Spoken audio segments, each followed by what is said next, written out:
Dr. Anne Webster, member for Mallee, great to have you with us again on the Flow Network. Fantastic to be talking to you, Ricky. Well, let's start with Melbourne. I know it's a long way from where you are, but there's been some protests there that have been ugly on people's television screens, but somehow Mildura's been dragged into it all. Well, yeah, really interesting, isn't it? First and foremost, I want to say several things. One is that I understand people being absolutely frustrated with where we're at right now. Regional Victoria has been pulled into Melbourne in terms of restrictions and lockdowns over the last 2 years.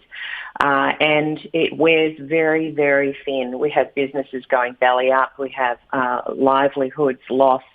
And it's a really serious situation. And so our construction industry, of course, as far as I know, we didn't have any actual protesters in Melbourne. But the ones who were in Melbourne, they have behaved very badly. There's no question about that. And initially, of course, we had John Setka, the CFMEU secretary, come out and say, well, it was actually far right and anti-vaxxers.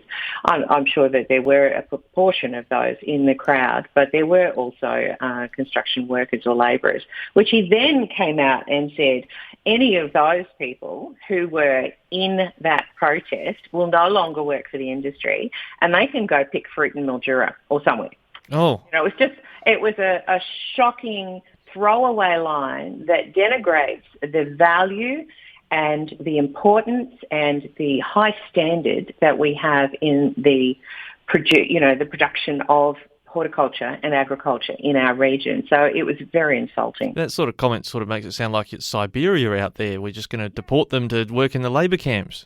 Yeah, well, that's exactly right. And yesterday he said on radio locally that, he hadn't actually been to Mildura. He might one day. That'd be good for him. He might see that we're actually part of Victoria for a starter.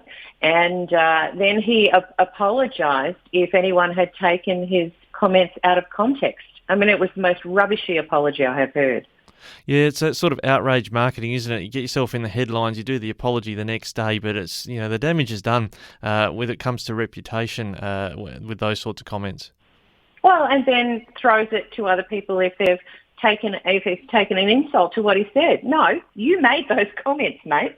Anyway. Yeah, and so then looking at Mildura, when it comes to the labour needs in the electorate, we might not want those belligerent manufacturing workers there, but we still do need the workers there to help with the harvest.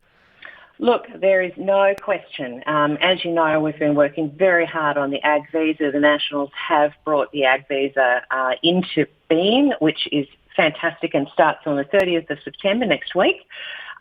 Which is a great news story. And, of course, the quarantine is the thing that is slowing us down. The Victorian State Government has extended its agreement with Tasmania. That's fine and wonderful, but it's for 1,500 people for all sectors. We actually need 10 to 20,000 in this region. And locally we've put together facilitated the local industries, peak bodies and councils and mayors of Swan Hill and Mildura, and looked at the potential for a local quarantine solution, and working with Home Affairs, trying to work with the Victorian State Government, who fundamentally don't want to talk to us. Well, speaking of the state government, they've been talking about how regional unemployment, according to the Bureau of Statistics figures out yesterday, is at record lows. That sort of points to the challenge, doesn't it, about getting farm labour. If you've got 3.2% unemployment in regional Victoria, there's not people hanging around looking for work. You've got to bring them in from overseas. Well, where else are we going to get them from? It was very nice of Setka to offer his construction worker people, but the fact of the matter is we have a desperate need for ag workers. We have brought in thousands from the Pacific Islands who have quarantined elsewhere, but we also have those from ASEAN countries that our producers are particularly keen on getting to the area. And we need quarantine solutions for that. It's time critical, and it needs to happen. Yeah, and when we look at that horticulture harvest, but there's even talk in the grains industry, they're going to need to bring workers in from different parts of the world coming off of the northern hemisphere into the southern hemisphere for harvest.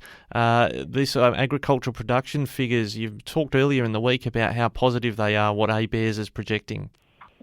Absolutely. Well, of course, a couple of years ago we were 60 billion per annum for agricultural contribution to GDP. Now we are at 73 billion, which is absolutely fantastic. Given everything that has been going on, the shortage of workforce last year, the issues with trade, it's really a never-ending story. And of course, we at a federal level and are aligning with, or NFF, we're on the same page with aiming for 100 billion by 2030. And it's honestly looking very possible. Yeah, and what's also looking possible is that 2030 target of 100 billion. On that trajectory, if we were to put the climate to one side and possible drought, we'd get to that target by 2030 at that rate. Oh, absolutely. Given the increase in the last couple of years, we're on a trajectory to be able to reach that target. So, all hands on deck. And that's why all levels of government need to work together for the outcomes that we're all looking for. And then there's been some relief from the federal government. You're part of the federal government when it comes to the Centrelink pensions and the opportunities there for people to get an increase to help them with cost of living pressures. Yes, it's something that I'm lobbied for frequently by pensioners, and understandably too, that, the cost of living continues to increase and there needs to be an increase in these support mechanisms or payments, if you like, when you reach that age where you've contributed for all of your life and, there is a need for assistance from the government. People have paid their dues effectively all the way through their lives, and pension is just, it's part of our community as a whole, our nation, saying thank you. Yes, well, on that note, I'll say thank you to you, Dr. Anne Webster, for talking with us about these important topics for your electorate, and we'll look forward to touching base with you again soon. Thanks so much, Ricky. Yeah, thanks.